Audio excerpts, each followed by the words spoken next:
morning or good afternoon and welcome to Atlanta Rotary. It's great to see all of you. We have an exciting program today. Ed Baker, our featured speaker, will be talking about getting our next generation ready for the future.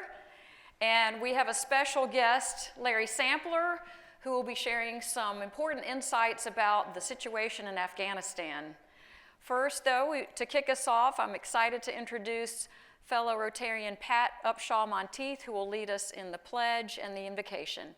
After that, Gray Campbell will be leading us in the singing of God Bless America. Thank you.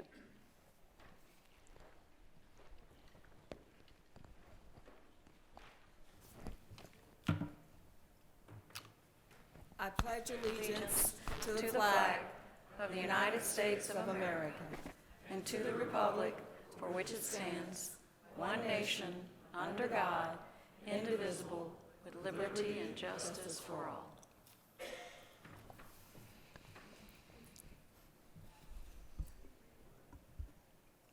Let us pray. Lord, we seek your guiding hand as we continue to struggle through the unique year of 2020 and 2021. Please help us to dig up the opportunities disguised by these challenges. We pray for the lives and honor the memory of those members who have passed away. We pray for those who are homeless, jobless, and just simply down on their luck. We ask that you give us a little of what you gave the late John Lewis so that we might speak up for what we know is right and to act strongly with grace and wisdom. Help us to remember and celebrate the countless blessings that have been bestowed upon us. As the survivors of the pandemic, help us to remember that some of the greatest gifts of all are sitting right here or standing right here at these tables and on Zoom. We pray that this pandemic will come to an end and that you will heal those among us who have been exposed to this virus. We ask that until that time, you direct us to make wise use of the precious time we have with one another, both virtually and in person. In your name we pray. Thank you. Amen.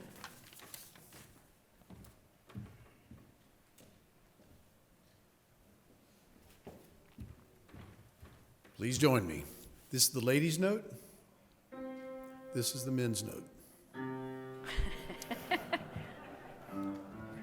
God bless America, land that I love.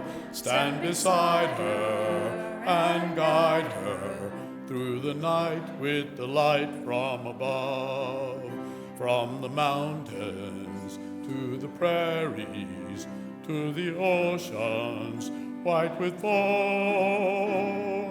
God bless America, my home, sweet home.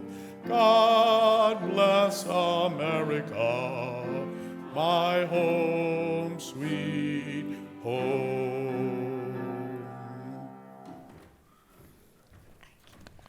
Thank you, Gray and Pat. Enjoy your lunch. Welcome again to everyone. Have a few introductions and announcements to share. We have a great group of guests today. I'd like to introduce each of them, starting with the person who's probably traveled the farthest to be with us, guest of Sunny Deriso, Sita Rupaket. I hope I'm saying her name right. There she is, visiting from Nepal.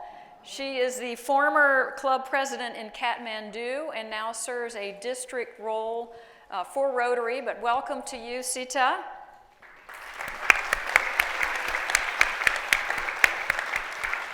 Also a guest of Margie Stagmeyer, Andrea Reese, who's a business partner. Welcome, Andrea. And then several guests of our speaker, Ed Baker, today. Ed's wife, Eileen, joins us. Welcome, Eileen. And then we have Richard Phillips, the Dean of the Business School at Georgia State. Welcome. Ken Bernhardt, who's a former Regents professor at Georgia State as well. Ken. And then several students to keep us all in line. Taylor White, Nia Darville, apologies for the pronunciation, and Carlos Ojeda. Welcome to all of you.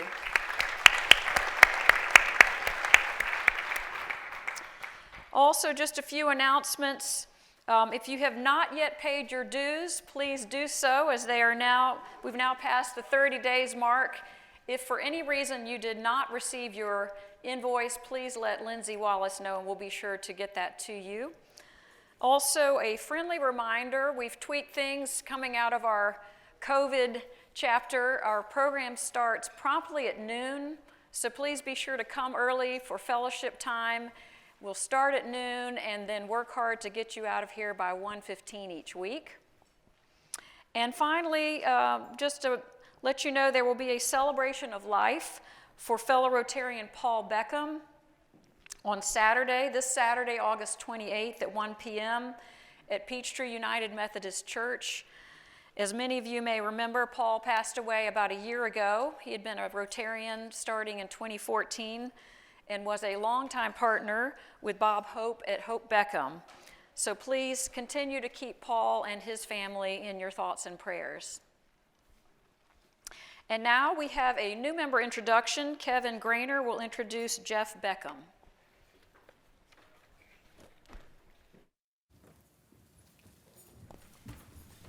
All right, thank you, President Catherine, and good afternoon, everybody. I have the pleasure of introducing Jeff this afternoon.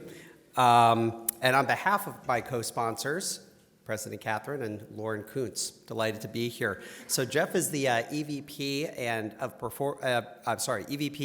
Head of Portfolio Management for GID Investment Advisors. And if you're not familiar with GID, they are a $20 billion real estate firm. They've got a very strong presence here in Atlanta, and Jeff is the head guy down here in the Atlanta market. They're about a 60-year-old company. They develop, operate, and own real estate of various types, multifamily, industrial, and mixed-use space in particular. They've expanded quite a bit. They've got 2,300 apartment units throughout Atlanta, and they're currently developing High Street. High Street is right up in the perimeter area. It is a huge, massive new development, $350 million mixed-use facility. It is going to have 3,000 apartments, 400,000 square feet of retail and entertainment space, 400 hotel rooms, and 620,000 square feet of Class A office space. So quite a new development for our region. Jeff is previously worked at Jamestown, actually, with fellow Rotary member, President Catherine, of course.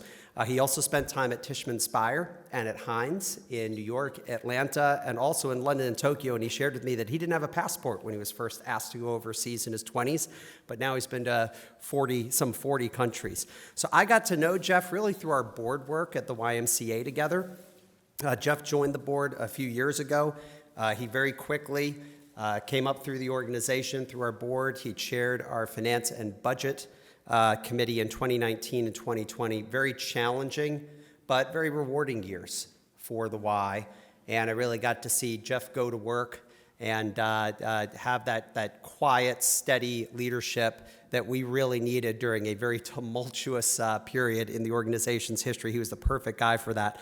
As a result of that, I did ask Jeff to serve as the vice chair of the organization and then to step into the chairman role in 2023. And I'm very fortunate and happy that he agreed to do that. He also serves on the board of directors for JA of Georgia. So he has two daughters. Jeff lives in the two sons, and lives in the old Fourth Ward area of Atlanta. He is a fellow Michigan alum. We actually were at school together at the same time. I'm a little older, so I was in grad school. He was an undergrad, but go Blue. We're both big Michigan people. Grew up in Detroit, spent a lot of time in DC, but really calls Atlanta home now. So Jeff, pleased to have you as a member of Rotary, and if you would like to make a few remarks to the group, that would be great.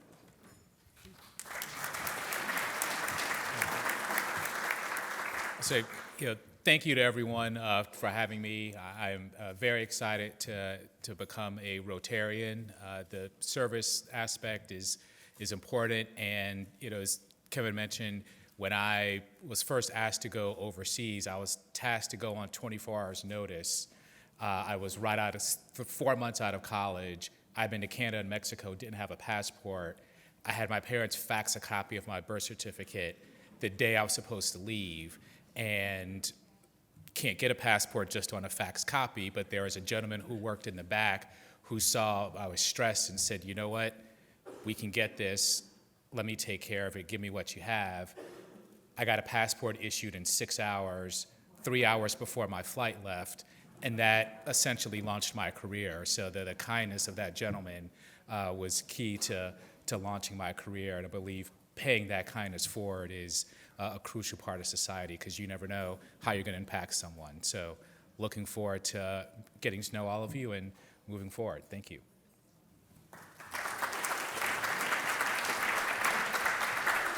Yes. Jeff, welcome to Rotary, and it's particularly fun to get a chance to see you again after our work together in a prior chapter. You join a terrific chapter that has an incredible mission for service, and we're so excited to have you as a new member. So welcome officially. Thank you. Thank you.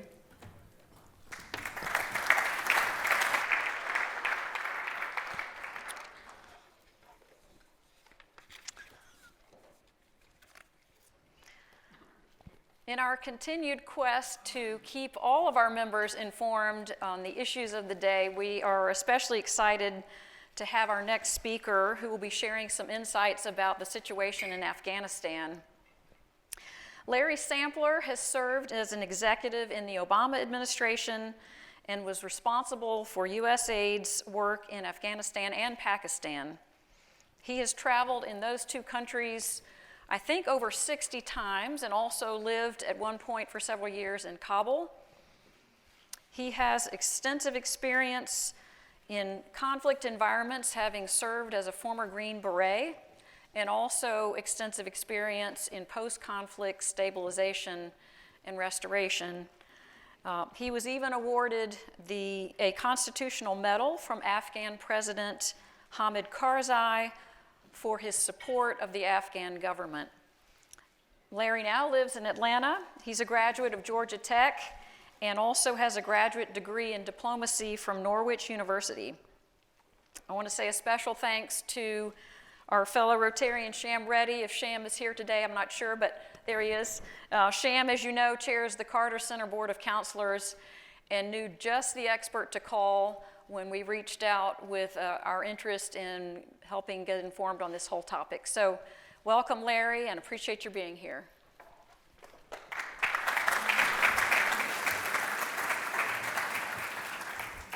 Thank you. I'm still just gobsmacked that you got a passport in 6 days. That the bureaucrat in me wants to know who did that. Listen, I'm really honored to be here. I'm not a Rotarian. I was raised by one. My father's a Rotarian, an officer in the club out in Stone Mountain. And when he heard I was coming to this club, he was gobsmacked. I think he's more proud of me speaking to your club today than anything I've done of late. I moved back to Atlanta so that my wife could take a job at the Carter Center, where she's now the vice president for global peace operations.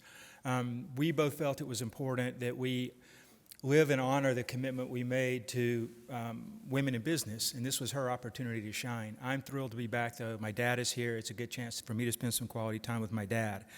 I am currently teleworking. I'm a vice president for a university in Colorado, which I was telling Ed earlier is modeling ourselves very much after what Georgia State has done in terms of growth trajectories.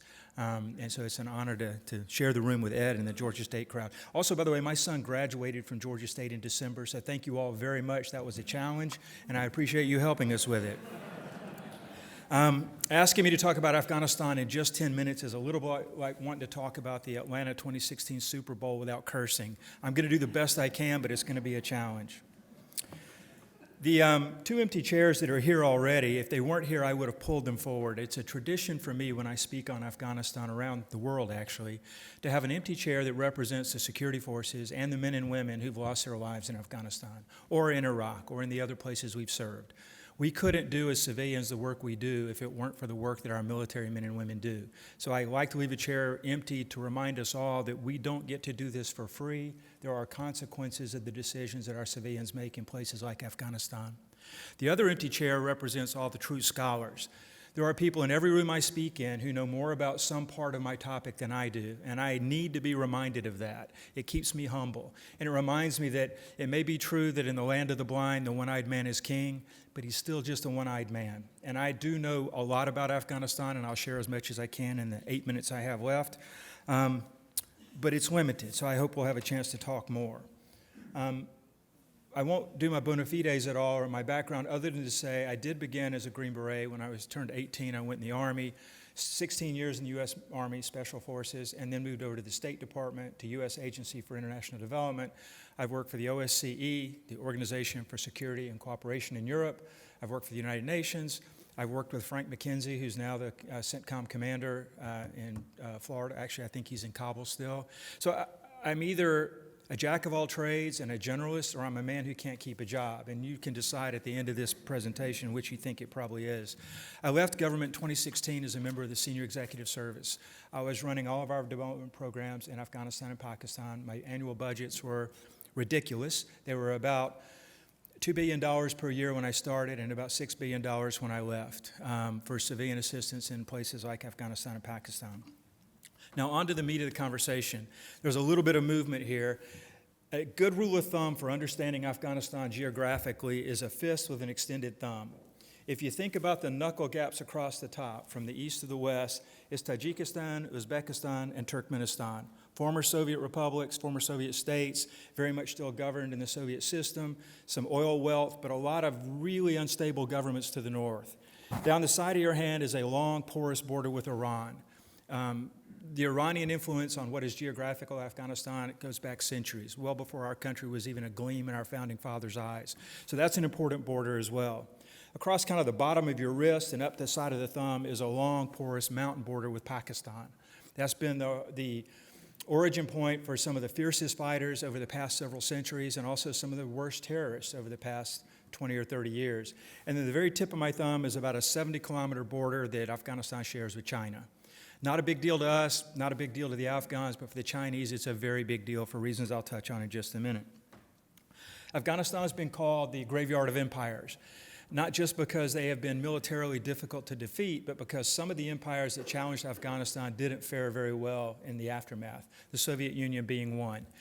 Some people draw some causal relationship between the failure of the Soviets in Afghanistan and then the subsequent failure of the Soviet Union. I think that's a bit of a stretch, but again, graveyard of empires sounds good, and it gives the Afghans something to brag about. They have, however, militarily defeated some significant armies. I'm working from notes just because I'm still a little bit jet lagged. In 1703, the Iranians sent 30,000 in, about 10,000 made it out, and they didn't win. In the famous Anglo-Afghan War, they sent in 16,000, and quite famously, one person made it back to tell the story. So the first point that I want to make is we weren't militarily defeated in Afghanistan. We didn't suffer anything like the losses that this graveyard of empires has inflicted on other invaders. We were outlasted. We were outweighted. Excuse me. When we fought the Taliban directly with all of our measures and all of our joint multinational capabilities, we defeated them pretty handily. But as a Taliban fighter was famously supposed to have said, you internationals have all the helicopters and the fancy weapons, and you have all the technology, but we have all the time in the world, and we will wait you out. And that's, I think, ultimately what they did. We also came prepared for a military war, and Afghanistan was never a military war. Maybe for a brief 5 or 6 week period. September 11th happened. By October 7th, the first Special Forces were on the ground in northern Afghanistan. By December, it was done. You could consider that our military campaign in Afghanistan. The rest of the 20 years should have been a nation-building exercise or a state-building exercise, or we should have left. And that's one of the foundational mistakes that we made. I appreciate the invitation. I actually served under Bush and Obama, both administrations. I've never been politically appointed, and I'm fairly proud of that. But as a senior civil servant, in President Bush's administration, we were very much already focused on the coming war with Iraq, and Afghanistan did not get the attention it deserved in terms of making those strategic decisions that would guide us for the next 20 years. Which leads me to my next point. Don't let anyone tell you that we fought a 20-year war in Afghanistan. We fought a series of 25 or 26 one-year or six-month campaigns that were never coherent beyond the period of the current commander.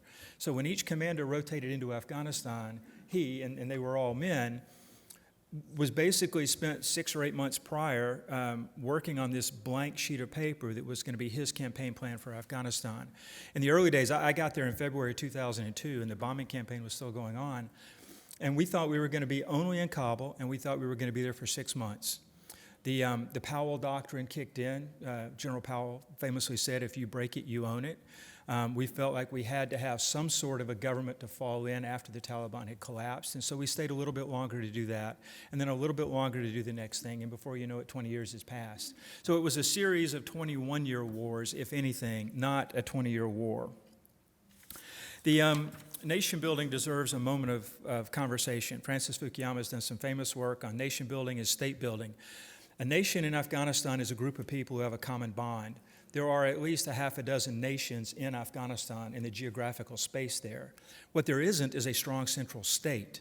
And a state is those are the people who do sewage, water, electricity, trash, education, health care. Afghanistan lacked a state, and it always has. There are political parties in Afghanistan now that are very keen to see a federalist system established, where the 34 provinces or the 34 states of Afghanistan function very much like our states do, or perhaps even with more autonomy. That's been a challenge in Afghanistan, again, since before our country was even a gleam in the eye of our founding fathers. Another point that I'll make is you watch the news, and I don't care which version of news you watch, they're all wrong most of the time. There's a saying, those of us who work in this field, first news reports are always wrong, and most news reports are wrong in one way, shape, or form. Don't let anybody convince you that the Taliban is a monolithic body. They don't have the kind of command and control or the kind of centrality that we think of when we think of the military. When we think of our military, orders are issued at the top and flow down. The Taliban is more like the sort of illegal, unofficial state militias that we have popping up all over the United States now. There are some that are fairly capable militarily. There are some that are absolutely an embarrassment to themselves.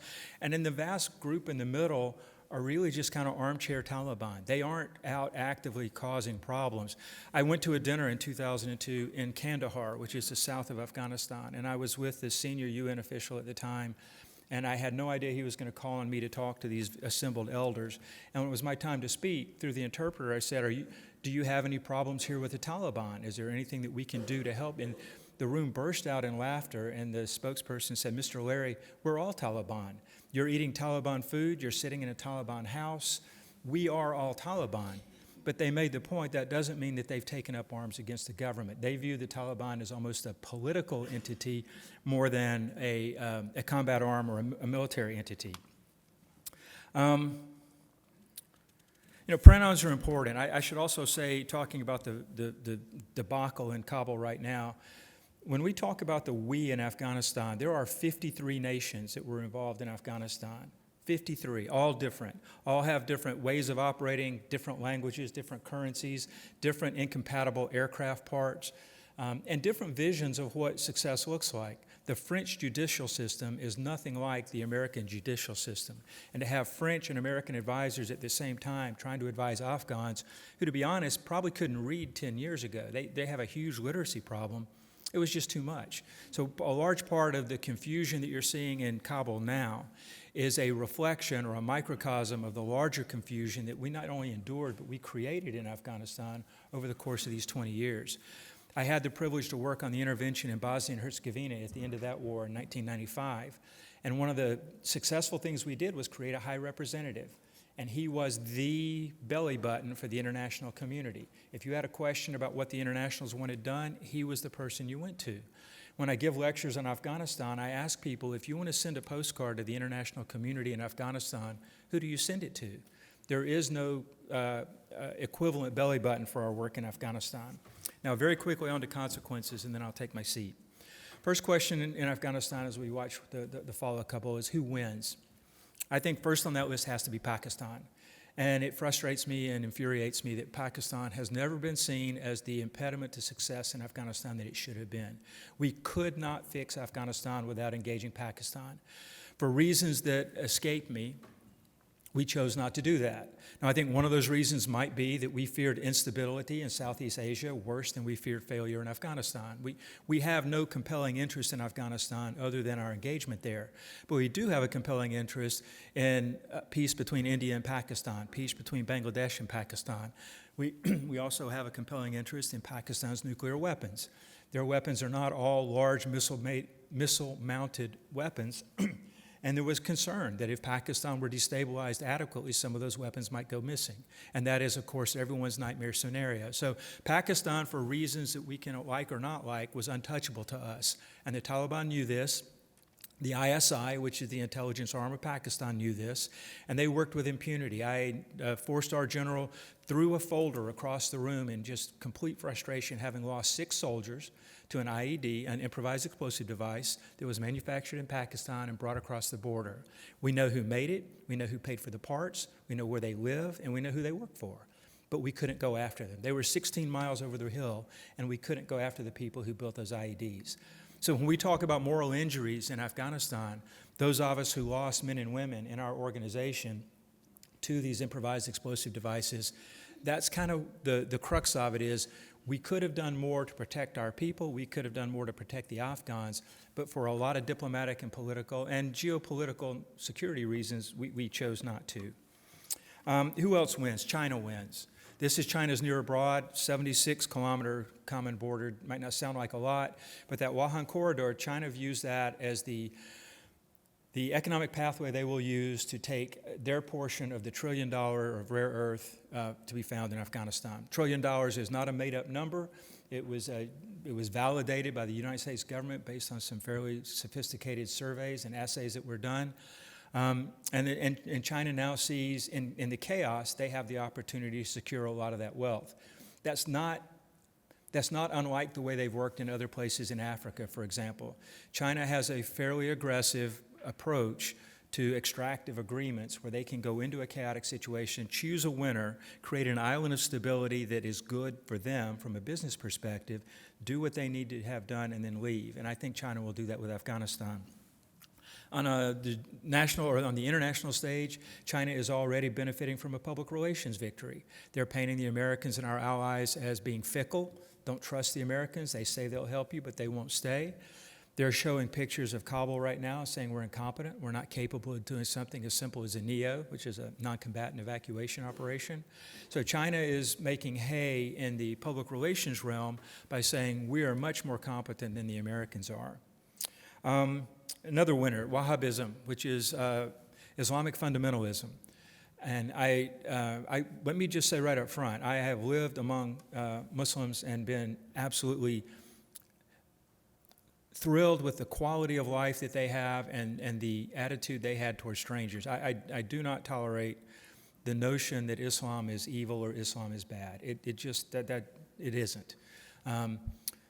But Wahhabism, I think, is a problem that Islam is going to have to deal with. Wahhabists originate or supported primarily from the Kingdom of Saudi Arabia. They've built mosques in Bosnia and Herzegovina after that war. They've built countless mosques in Pakistan. And Saudi Arabia has given a tremendous amount of money to Pakistan over the years, and there's speculation in some circles that this may have something to do with KSA not being able to build nuclear weapons, but if our friends the Pakistanis have them and we can arrange for a deal, they have their eyes set on Pakistan support in the event of a conflagration. Nationalists around the world will see this as a victory. Whether it's the United States or elsewhere, people are going to point to our engagement in Afghanistan, as I think Stephen Colbert or somebody's already done. It said it only took trillions of dollars in 20 years to transfer Afghanistan from the Taliban to the Taliban. And that's not fair. There are an awful lot of educated women and girls, young boys. There is infrastructure. There's a lot that's been done. But the point is true. The nationalists are going to use this defeat and the chaotic defeat that we're seeing in Kabul now as an argument to stay home. We shouldn't be doing nation building. We shouldn't be doing state building. Let's stay home. In terms of the losers, the Afghans, particularly urban educated Afghans, particularly women, particularly girls who made it halfway through high school, and the Taliban has issued an edict that any woman over the age of 15 or younger than the age of 40 should be married off to a Taliban fighter. Not courtship, it'll be an arranged marriage with a Taliban fighter. That's one of the reasons a lot of the young men in Afghanistan joined the Taliban, by the way. It's not a particular political or religious belief. In Afghanistan, you can't get married without a bride price. You have to raise a pretty significant amount of money to get married. Some of us joke that it's not always worth the investment, but we don't tell the young men that. The other way to do it, though, is to join the Taliban. If you are a fighter in the Taliban and you conquer a village or you take over a district or you take over a province or the country, the Taliban promise you a bride. It's abhorrent. It's not even something that most Westerners can comprehend, but it is part of the equation in Afghanistan for recruitment for the Taliban. First, we did not allow the Afghan National Security Forces to do that. So when you're looking at a young man, 20 years old, who has all the hormones that every 20-year-old young man has, the National Security Service is a great way to get killed. The Taliban is a great way to get married. And I think a lot of them made that kind of an equation, and made their decision based on that kind of equation. Another loser, the United States internationally. Our reputation will take a hit. Jim Mattis, when he was a general, famously said, the most important 4 inches on any battle space is between the combatants' ears. If you think you'll win, you'll win. We have lost the certainty of being indefeatable. Watching a ragtag bunch like the Taliban supposedly defeat the United States has challenged our dominance in the battle space in ways that it's going to take us a decade or more to get back. So we've lost some prestige internationally, particularly around this evacuation. Never mind the 20 years, just the past 6 months. I was just about 1 minute, I'm done. The U.S. military is going to be a loser from this. This is going to fuel the debate among the National Defense Industrial Association, vice people who believe in the human factors over the kinetic factors. NDIA usually wins those. The more the military can spend buying stuff and building stuff, the better the National Defense Industrial Association does. On the other hand, the human factors part is something that I would argue as a State Department and USAID person, you can win militarily but lose, as we've done in Afghanistan. And I'm not sure how that lesson is going to play out in the military, but it's not going to go well. NATO will be a loser. NATO, this was their first and only so far intervention outside of Europe. It will probably be their last based on how it went. And then finally, the people who are watching, I think Russia, other non-state actors, and other ne'er-do-wells will be watching to see how the Taliban succeed and how they're recognized by the international community. If we don't make the Taliban pay some price for this, I think we'll see this happen in other places. Sorry I went along. Thank you.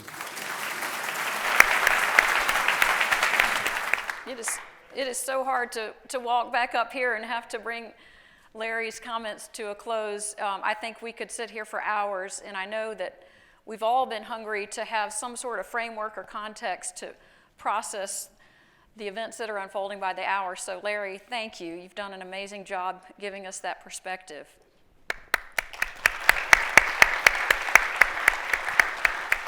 And most important, I want to, and I know we all agree, to share our appreciation for your service to our country. Thank you. So now I'm excited to turn to our featured program for today. I'm going to introduce our co-chair of programs, David Rubinger. You all know David. David is going to introduce our featured speaker. David, as you also know, is market leader and publisher of the Atlanta Business Chronicle. So he and Ed Baker go way back and have a lot in common, and I know you'll look forward to hearing from both of them. Thank you. When I got to Atlanta over 30 years ago, I didn't know anything about Atlanta, but there was this guy who was running Atlanta Business Chronicle. I didn't know him. He would go blowing through the offices and do cool things and build this amazing brand. And it was Ed Baker. He has gone on to be a mentor to me throughout my entire career. He's been a mentor to hundreds of people throughout Atlanta. As great as he is as growing the Atlanta Business Chronicle brand into what it is today, he's even greater as a friend and mentor to so many people in the Atlanta community and around the world. So when he left the Business Chronicle in my hands and moved on to Georgia State to be executive in residence, he was just taking his passion for mentorship and taking it to a whole nother level. I've heard him talk about this experience, and I don't know if you're having more fun doing this than you did running the Business Chronicle, but I think you have a lot of fun doing it. So it is my honor to introduce Ed Baker to the podium, and I hope you all learn a lot from what he has to say and what he's learned from young people at Georgia State. Ed? So let me go over here first and start, because I'm not as stupid as I look, and make sure that the boat, the boss of all things, gets acknowledged first, okay? Because dinner is coming soon, and after you're married for 46 years, I see heads nodding in the room. If it wasn't for her, I'm not anywhere here at all, so let that be known. This gentleman over here is my brother. We're not sure. It may be from the same mother, okay? He has a brother like my brother. We think they were separated at birth because we're more close than our brothers are, and we don't know, but we've been together for 40 of those 46 years, and everything from being my guide and my mentor, my other brain, if you will. Ken Bernhardt has done more for this community, I think, anyone has ever realized, especially in writing strategic plans for nonprofits. Hands up, right? Okay, so I want to acknowledge that. Also, back in the early days, has been for 40 years a consultant to Chick-fil-A. So if you want to talk about marketing, success, a heart of gold, someone I respect dearly, my mentor, it's Ken Bernhardt. Then I come over here. Many of you in the room probably don't know the Dean of the Business School at Georgia State, Richard Philbus, but you really need to. And if not, let's make sure kind of that happens along the way. This is what a highly intelligent individual looks like, okay? In case you've never seen one along the way. A risk management expert globally, went from running the department to running the business school about 7 years ago.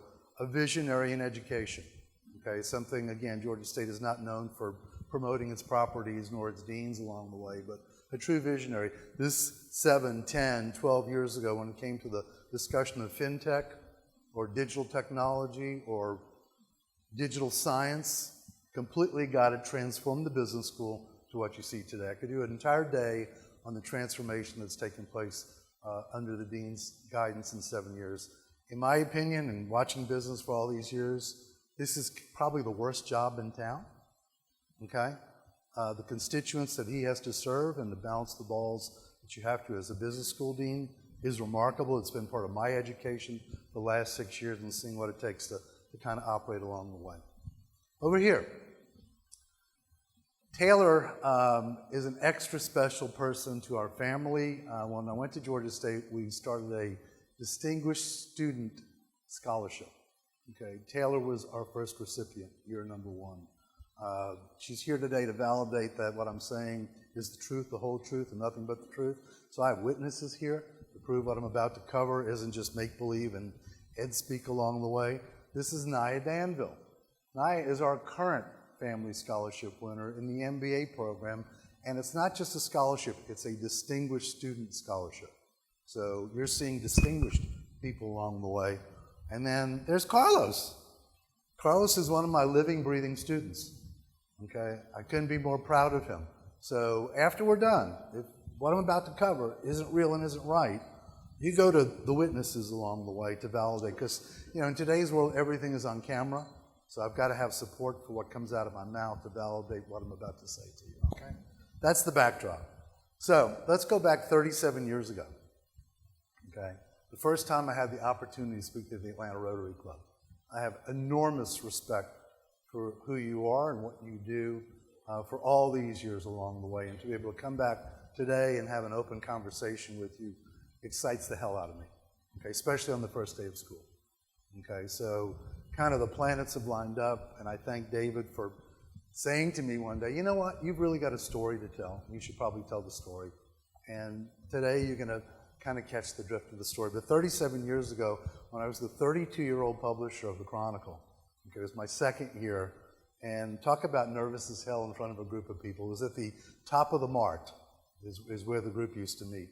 And I needed to make sure that I made an impression that was a positive impression, 32 years old at the time, and And, what message am I going to send along the way? And I did something that day that I'm bringing back today, because I was afraid that whatever my message was, it wouldn't be well received, and I was afraid that maybe I'd bomb.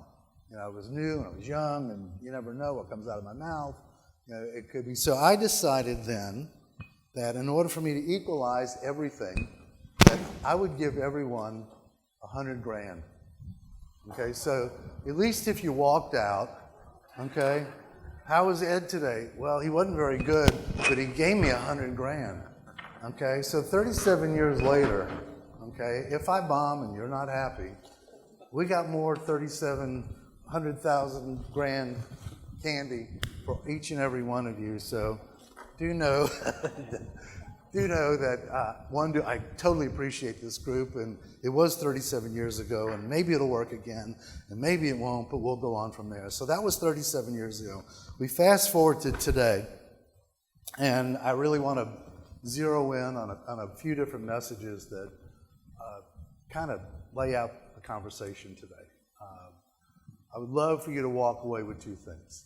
One is enlightenment and a greater understanding of what really goes on inside of a classroom in a college today. You take someone like me who worked in business for all these years, who understands reporting, if you will, and the perspective of allowing a business person into an academic environment, because I'm really not an academic, okay? Some of us call ourselves faux academics. Okay, that's a real academic, if you really want to see. They think differently, they're a boatload smarter, and I learned early on that no matter what room I walk in, I was never going to be the smartest person in the room, especially when it came to the world of academia. They think differently than we do, okay? They really do. And I've learned this over really the last 6 years. Kind of thought it, kind of knew it, but now I really get it with regard to the granular way they look at things, the perspectives that they look at things, the futuristic looking around the corner way in which they operate. It doesn't operate like business. Okay, it's way different. So as headline number one, I just kind of want to impart some things to you that you don't normally get to see that hopefully will enlighten you. But more importantly, number two, I would love for you to take this message back to whether it's where you work, whether it's to your grandchildren, your children, your neighbors, or whatever, because I think there's a big message in what I'm about to deliver that impacts us all and certainly impacts the next generation, the future workforce of tomorrow. So I would like to motivate you to do more. I would like to motivate you to see things perhaps a little bit differently along the way and to kind of get in the game in a little bit different way, because I've been living this game now for 6 years. I wouldn't trade it for the world. It's the most exhilarating, fascinating, exciting thing I've ever done. Hanging out with young people, it could be nothing better. Okay? I think cognitively I've gotten younger. I really do. My wife thinks I've gotten nicer. So I'm not sure. Somewhere between younger and nicer is where I sit today. But no matter what it is, it's coming from the essence of spending time with young people along the way. Okay? And it's a big message. So one, to give you some insight. Two, to hopefully motivate you. And I know this group does a lot in education, so it's not missed on me in any way, but I think there's more to do, because I think we're at a real inflection point. I think we're rewriting business. I think we're rewriting society. I think that World War II was the last time we've seen a change in our world like we're seeing today. And whether it's getting ready for the next generation or being future ready for what comes tomorrow, I think we've got to, if you will, rethink to some degree, if nothing else, rewire the way in which these things and the way business operates today. Okay? Where am I going? 25 years ago, I had what I would call my epiphany, and that was the realization in talking to companies and talking to CEOs. The biggest complaint I kept getting 25 years ago, over and over and over again, is these young people, these Gen Y people, I don't understand them. They all need a trophy. They don't want to come to work. They're not competitive. They don't have soft skills. A lot of things are missing. This is 25 years ago. And I heard it over and over and over again. Every company I visited with, I traveled for our bigger company and heard the same thing all across the country.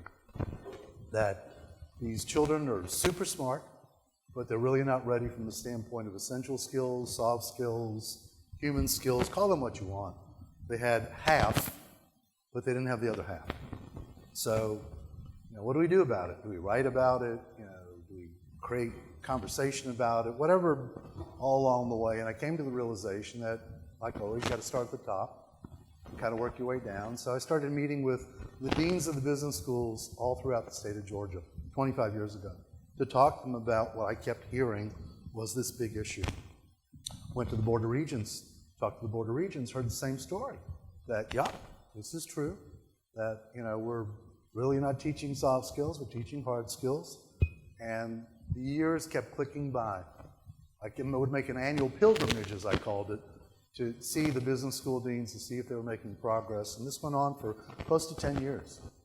Okay, and there was no progress. Why? Well, academics are not trained to teach soft skills. That's not an academic world, if you think about it. So why would they?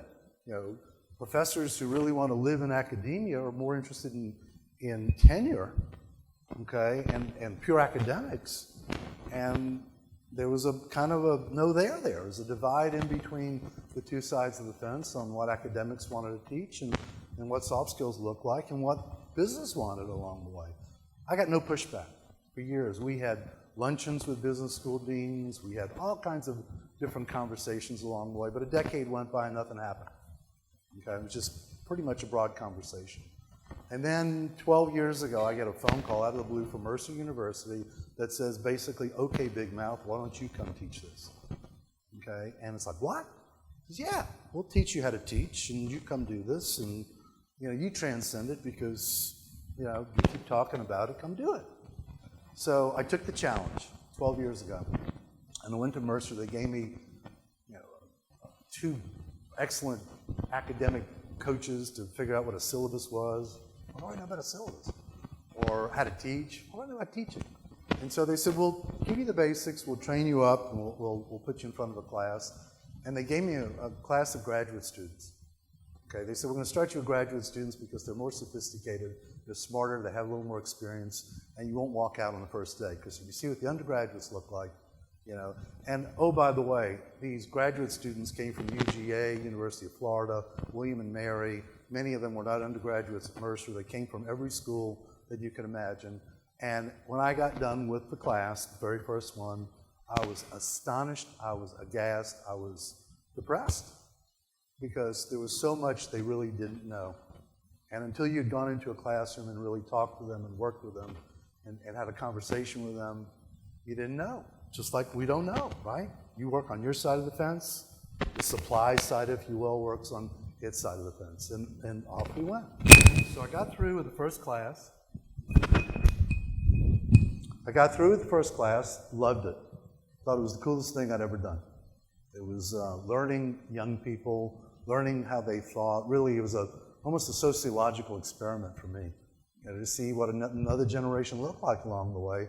And I loved it. I just found them fascinating people. I found that they were smarter than any of us had really thought, and that I became a cheerleader for, if you will, the next generation coming out of that graduate class. Taught a few more graduate classes, started working on curriculum, started to bring it down and refine it.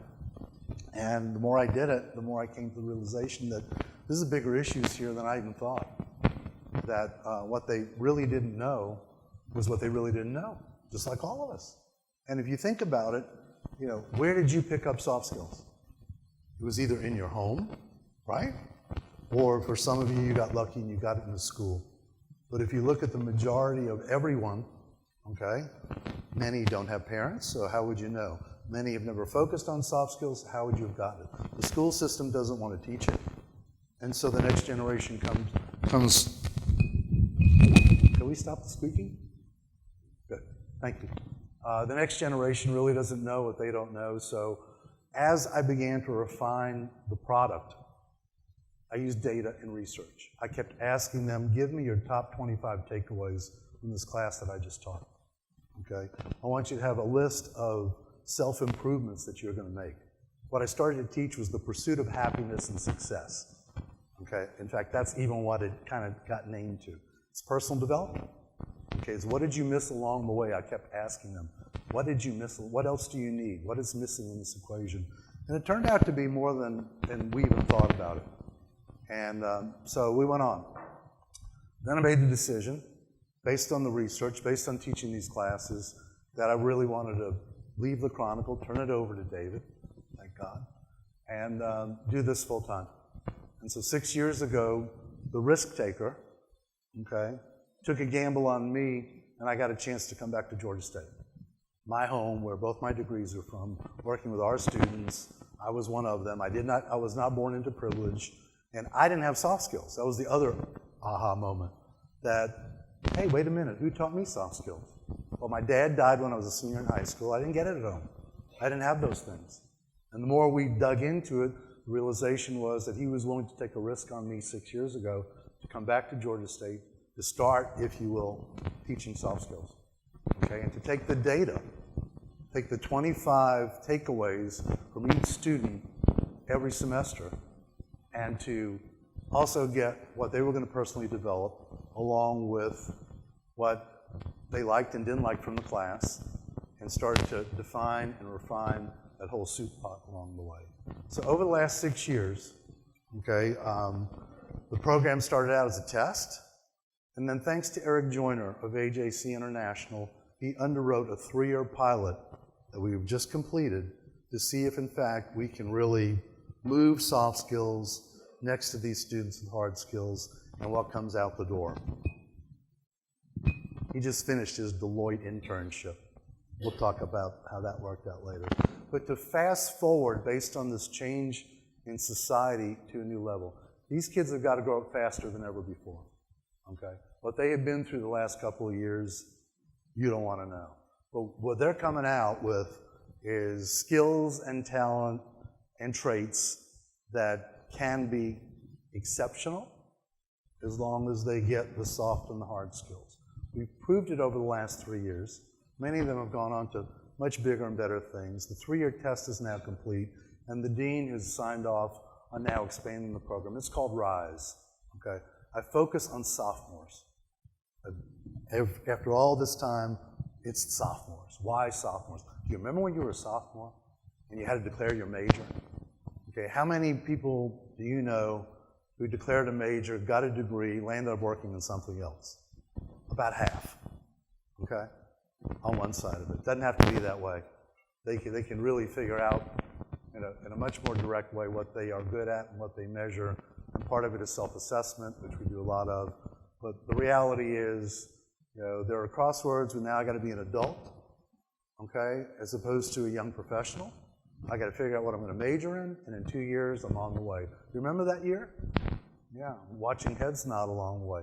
Well, what happened was, as we built this model out and as we refined the product, I want to now cover the 12 topics that I would love for you to start paying more attention to, whether it's your employees, whether it's educating your grandchildren, whether it's the reality that supply and demand no longer line up in your favor, and getting these bright young kids into your companies is going to be more difficult than ever before.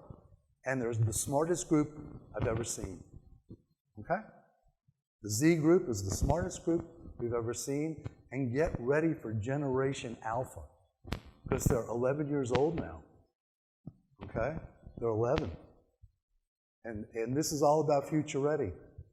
Of the 11-year-olds, 50% of them have smartphones. Half of them. What does that tell you?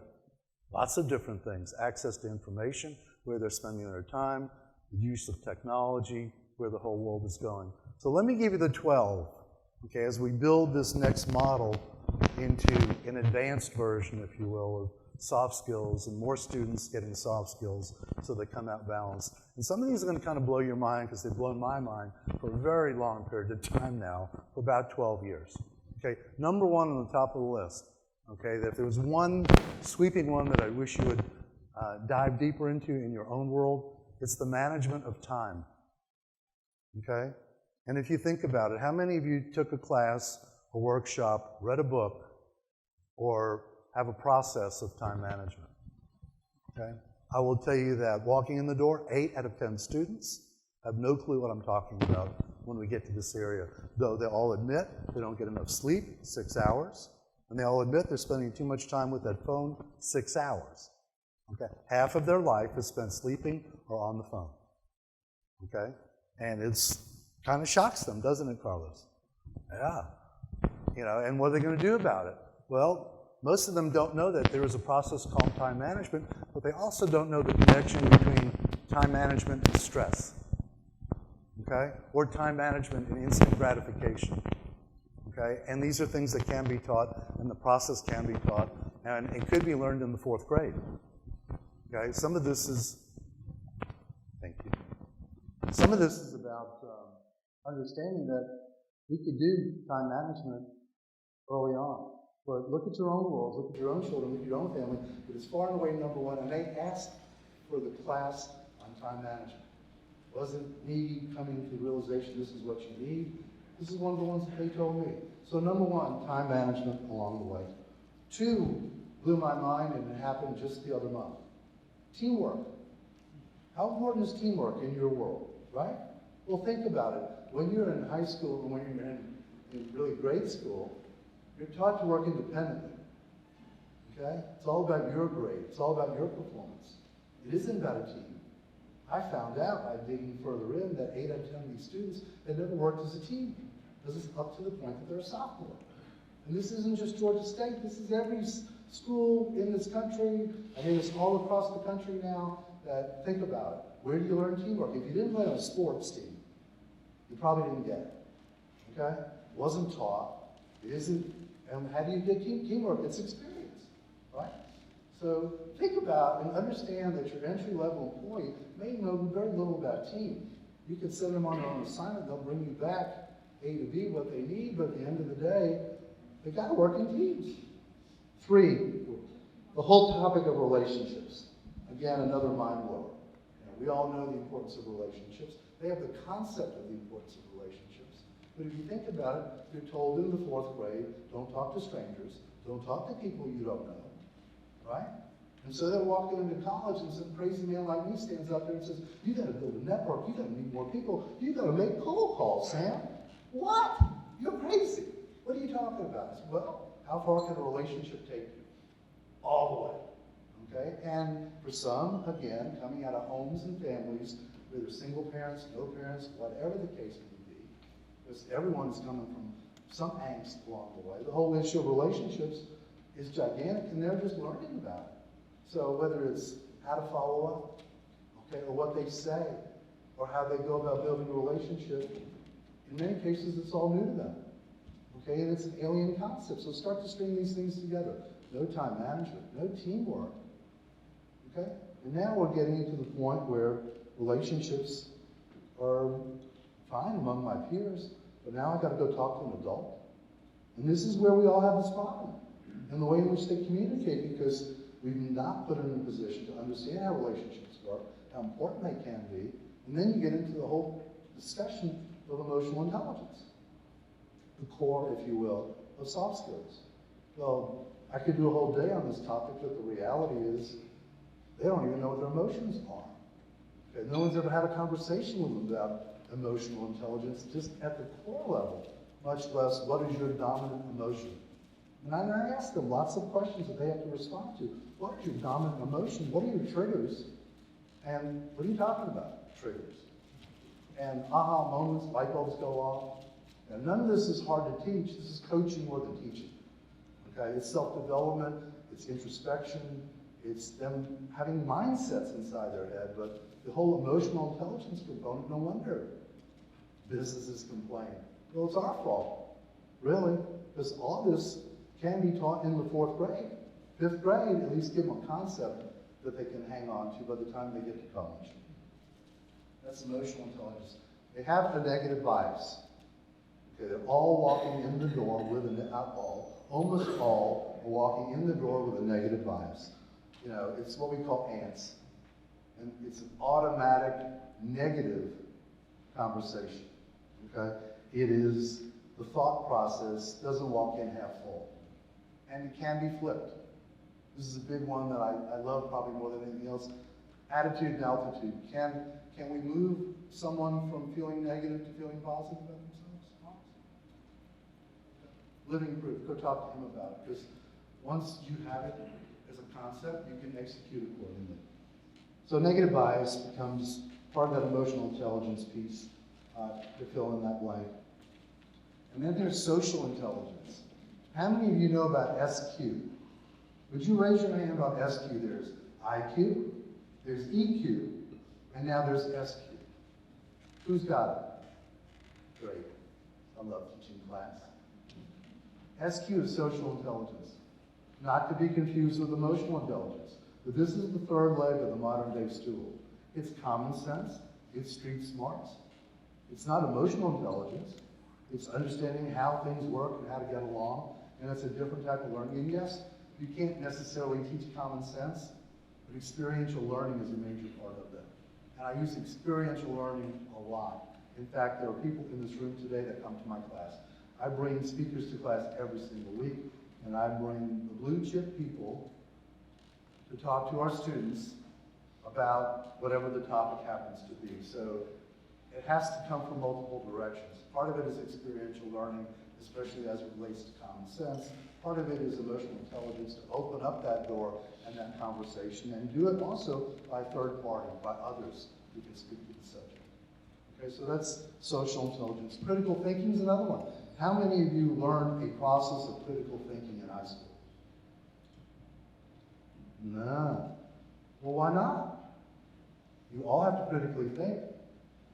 You all have to look at things from the standpoint of solving a problem.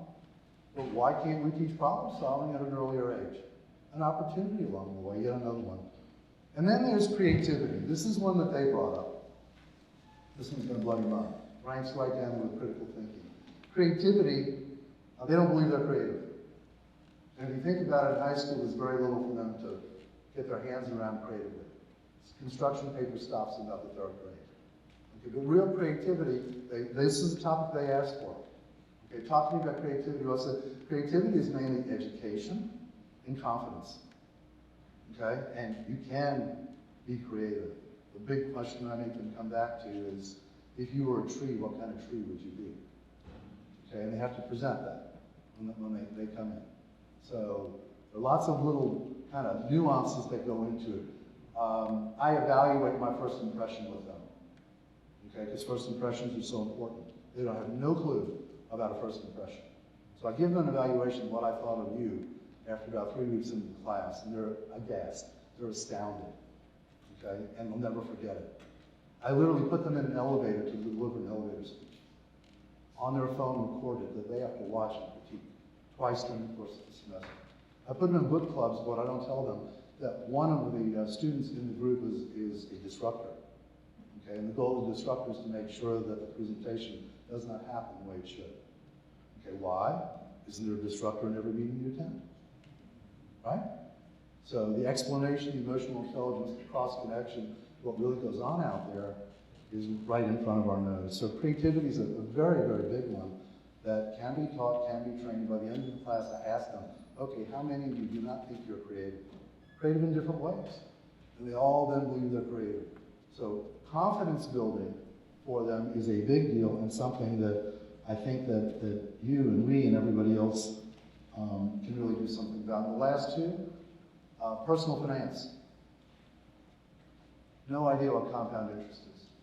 9.5 out of 10 million do not know what compound interest is. Okay, every time I teach them.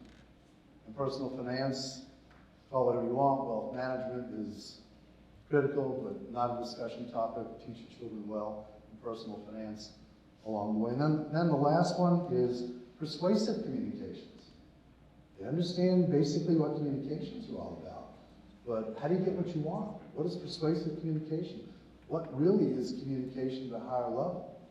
And there are aha moments that happen all throughout. So I just wanted to put all of that kind of in your head in the context of what we're seeing now, what we're doing now, to get the next generation more future ready, because it's not about getting them ready anymore, it's about the future.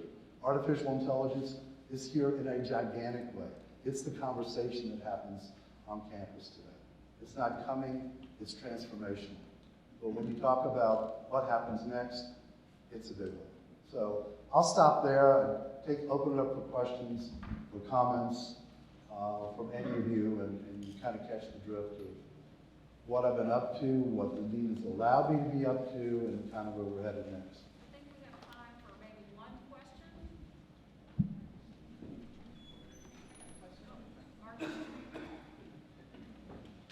Thank you for this wonderful speech.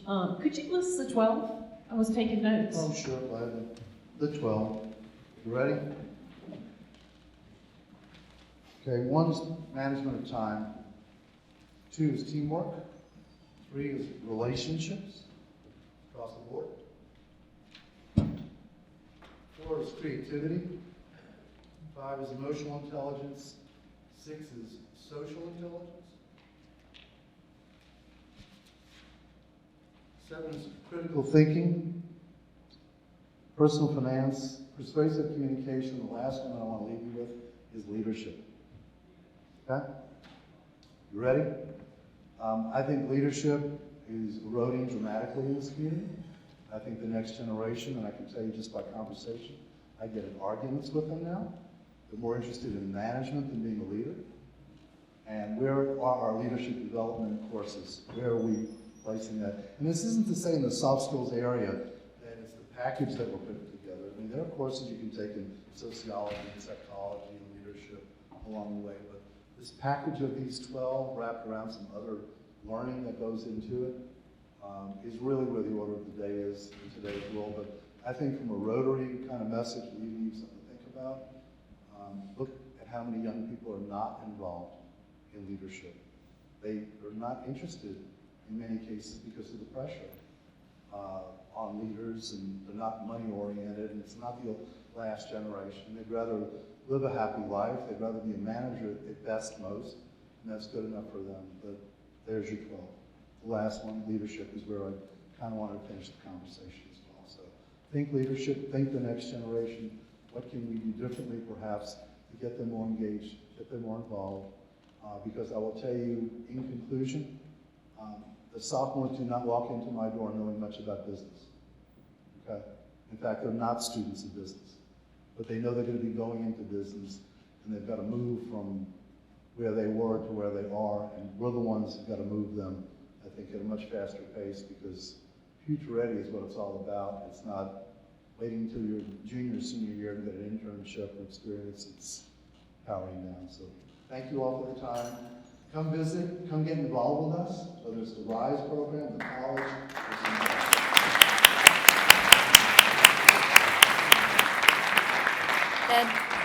Ed, thank you so much. As a parent of a sophomore, I can tell you I have my laundry list for the next time my poor son calls home, so thank you.